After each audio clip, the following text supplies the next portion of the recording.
খুব স্বাভাবিকভাবেই মন খারাপ নিয়ে শান্ত তখন মাঠ ছাড়ছিলেন, টিম বাস ধরবেন, মোহাম্মদ সালাউদ্দিনের সাথে যাচ্ছিলেন।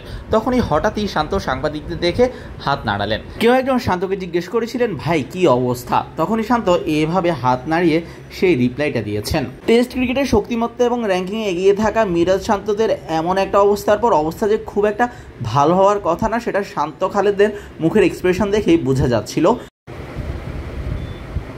প্রায় একই রকম সিনারিও দেখা গেছে টিম হোটেলেও। প্লেয়ারদের দেখে একেবারেই খুব একটা প্রাণবন্ত মনে হয়নি। এমন একটা দিন কাটানোর পর প্রাণবন্ত মনে না হওয়াটাই স্বাভাবিক। যে যার মতো করেই ব্যস্ত ছিলেন, অন্যান্য দিনের তুলনায় একটু ব্যতিক্রম।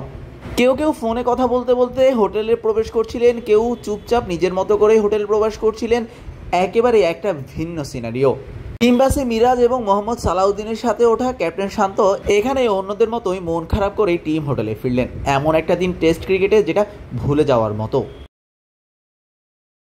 এর আগে স্টেডিয়াম থেকে টিম বাস যখন টিম হোটেলের উদ্দেশ্যে ছাড়ছিল, জাকিররা যখন গাড়িতে উঠছিলেন তখন একেবারেই সামনের সারিতে বসে খালেদ আহমেদকে মোবাইল হাতে নিয়ে বেশ চিন্তিতই দেখা গেল। হয়তোবা দিনে বাংলাদেশের ব্যাটাররা যেটা করেছে সেটাই হয়তোবা তিনি দেখছিলেন এবং সেটা হয়তোবা মন খারাপের একটা কারণ হতে পারে। মুমিনুলের 50 আর শান্তর 40-এর পরে জাকিরের কিছুটা একার লড়াই, যদিও তাতে কোনো লাভ হয়নি। শেষ বিকেলে নাহিদ রানা এবং হাসান মাহমুদরাও উইকেট এনে দিতে পারেননি।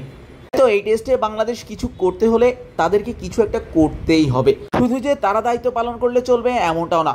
মুমিনুলরা পরের ইনিংসে এমন পুঁজি এনে দিতে হবে যাতে করে বাংলাদেশ বোলিংয়ে ভালো কিছু করলে সেকেন্ড ইনিংসে যেন বাংলাদেশ আগের ইনিংসের ব্যর্থতাটা পুষিয়ে দিতে পারে। এবং হাসান মাহমুদ, তাইজুল, মিরাজরা চতুর্থ ইনিংসে যদি বাংলাদেশের হয়ে ভালো কিছু লড়াই করতে চান, সেক্ষেত্রে সাদমানরা তৃতীয় ইনিংসেই বেশ বড় একটা স্কোর করে দিতে হবে। তবে ব্যাটারদের যে অবস্থা তাতে কিছুটা সংখ্যা থেকেই যায়। তৃতীয় ইনিংসে ঘুরে দাঁড়াতে পারবে তো বাংলাদেশ? বিশেষ করে ওপেনারদের কথা বলতেই হচ্ছে। একেবারে স্পেসিফিকভাবে বললে মাহমুদুল হাসান জয়, যার কিনা গত 16 ইনিংসে কোনো 50 নেই, তাই তো পরের ইনিংসে হাসতে হবে তার ব্যাটও। আর তাতেই ফিল সিমন্সরা স্বস্তি নিয়ে চট্টগ্রামের উদ্দেশ্যে রওনা হতে পারবেন। প্রথম দিনে বাংলাদেশ হারিয়েছে 10 উইকেট। অন্যদিকে জিম্বাবুয়ে তো কোনো উইকেট হারায়নি, উল্টো তারা খেলেছে ওয়ানডে স্টাইলে। তাই তো চালকের আসনে দিন শেষে তারাই আছে। আগামীকাল সকালে প্রথম সেশনে পেসাররা কি করেন সেদিকে তাকিয়ে সবাই। বাংলাদেশের ভালো করা না করা নির্ভর করছে তাদেরই উপরও। তানজিম সাকিবের সতীর্থরা নিশ্চয়ই হতাশ করবে না। শাহরিয়ার শাওন, মিডফিল্ড।